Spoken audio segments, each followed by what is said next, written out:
Auburn went into Death Valley and won yesterday. In what? A football game. 24-19, first time since this millennium. The last time Auburn won at LSU, folks were worried about Y2K. That's how long it's been since Auburn won on the road at LSU. Two things that cannot be overstated enough here. Point number one, how much this means to the people at Auburn. You can't overstate it, and really it takes a specific kind of person to even understand it, because you have to have been around the program to understand how painful this series has been for them on the road. And then the second thing you can't overstate enough is how disastrous this result is for Ed Orgeron. I mean, this is a big deal, and this is going to end up being a keystone turn of events. The keystone meaning it's going to have a ripple effect ultimately if this job comes open that impacts the entire landscape of college football. So I don't care if you're an Oregon State fan.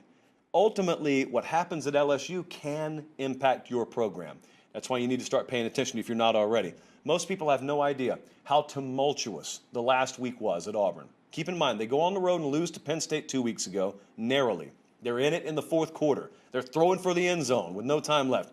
And then they come home and almost get upset by Georgia State. They had to have a valiant come-from-behind effort in the final seconds against Georgia State at home to escape with a victory.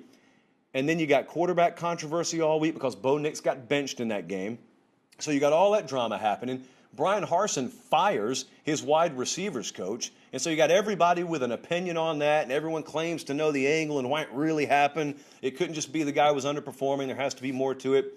I'm not in the program, so I'm not telling you I know. I'm just telling you I observed a whole lot of other people who don't know pretend like they knew. And then you go into a place where you hadn't won this millennium. Oh, and you get down 13-0. And they got it done anyway. They bubblegum and paper clipped their way to a win down there, and it was a sight to behold. I was driving back last night, and I was listening on the radio, and this was entertaining radio. I know it was Barrett Jones on color. I can't remember who was doing play-by-play. Those guys did a great job on this game. And the reason I remember Barrett Jones was on the call is because of a point he made that I'm about to bring up. But Brian Harsin did not hide his quarterbacks here. They may have been flip-flopping already a couple of times this year. He did not hide the quarterbacks. He couldn't afford to. Tank Bigsby is at far less than 100%. If you don't know that already, well, you didn't know it last night. You do know it watching the game. He was, for most of this game, a non-factor. If I told you that, if I told you statistically Tank Bigsby's going to end up being kind of a non-factor, and they're going to go down there, and they're going to play both quarterbacks, and they're going to get down 13-0, what would you have thought? Well, you would have thought, hey, good, another solid win for LSU. Nope. Bo Nix, I don't know where it measures up statistically. I didn't even bother pulling it up. This is probably the highlight of his career. That Oregon win to start last season, notwithstanding, I think this is the highlight of his career. And they've beaten Alabama. To me, this is the highlight of Bo Nix's career. He's a foxhole guy. He is not going to blow you up stat-wise. He's not going to make your All-American list. He's not going to be in New York City for the Heisman Trophy ceremony.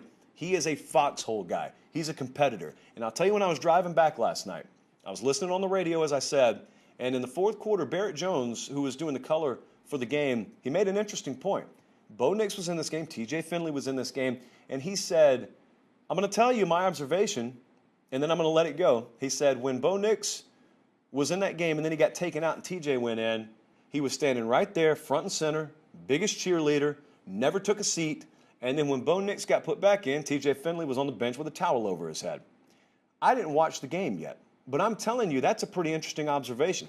I'm not using that to knock TJ Finley either. TJ Finley, you do what you do.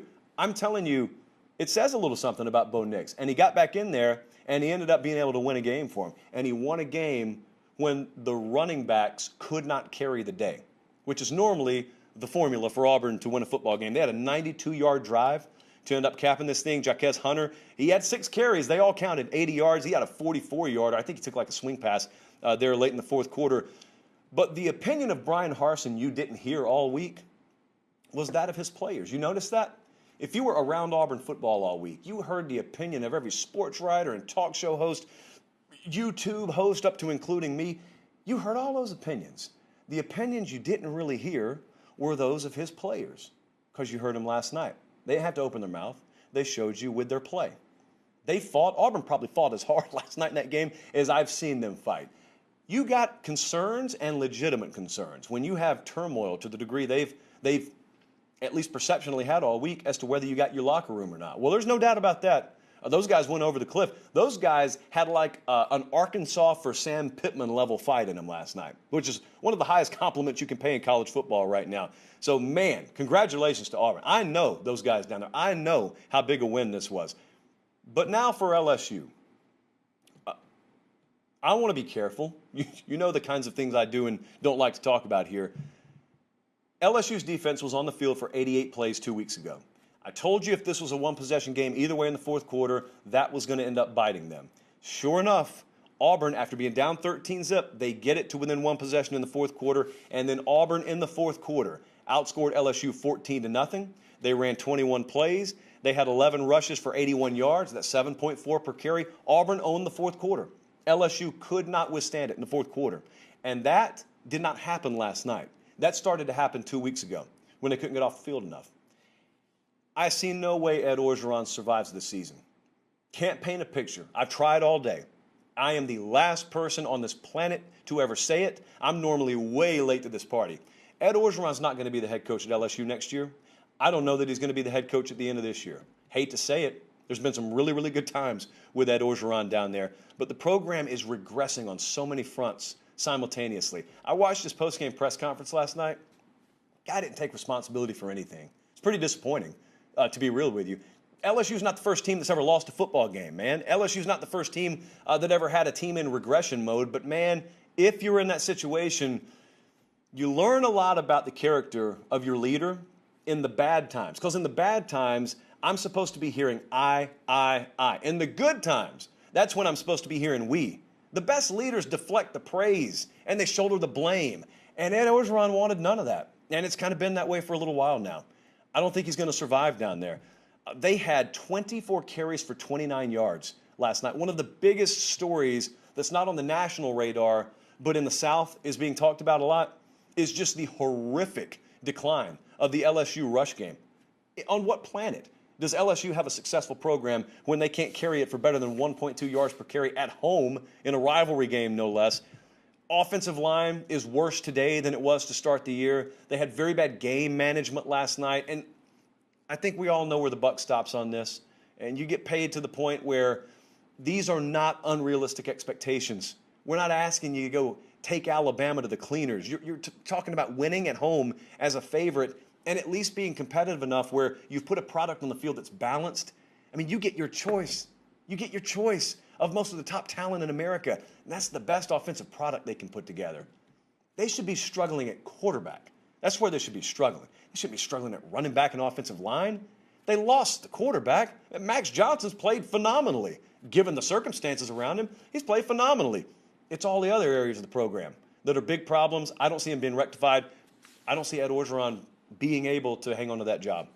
And if that happens, we don't do a whole lot of hot seat talk here, but I'm telling you, that's a matter of fact. If that happens, it's a keystone move because that is a ripple effect. They feel it in Southern Cal. Because I'll tell you now a little bit more, since this is kind of out in the open, I'm going to tell you a little bit more about what I got told a couple of weeks ago. A couple of weeks ago, when the Southern Cal job came open and a lot of names started to get thrown around, I had an agent tell me, forget about it. I said, what do you mean forget about it? The job's open. He goes, no. Don't forget about the job. Forget about anybody rushing to fill it because we all believe Orgeron is done. This is the agent talking at the time, not me. He said, it is a widely held belief. It is a widely held consensus belief in our world that the LSU job is going to come open. And no coach and no agent worth their salt is going to let their client make a move on that USC job before we see what happens with that LSU job.